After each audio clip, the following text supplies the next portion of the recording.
Cantiknya dekorasi rumah apartmen 3 bilik berkerasan sederhana 1000 kaki persegi milik Razlina Natasha Roslin ini. Apartmen yang asalnya kosong berubah wajah dengan cita rasa pemilik yang meminati konsep modern English. Kerja-kerja renovasi dan ubah suai kediaman ini hanya mengambil masa selama 3 hingga 4 bulan sahaja dengan anggaran kos RM60,000. Antara kerja-kerja renovasi yang dilakukan seperti menukar lantai jubin kepada lantai SPC, meluaskan ruang dapur dengan memecahkan bahagian dinding yard, membuat kabinet dapur, kornis ceiling, wiring, piping, memasang batten wall, wainscoting, tiang partition, kabinet TV, cat dinding dan sebagainya.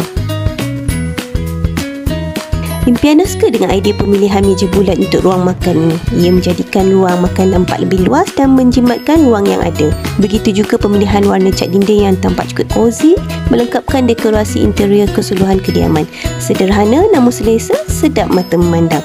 Semoga menjadi inspirasi buat pemilik kediaman yang lain dalam meniata hias ruang rumah.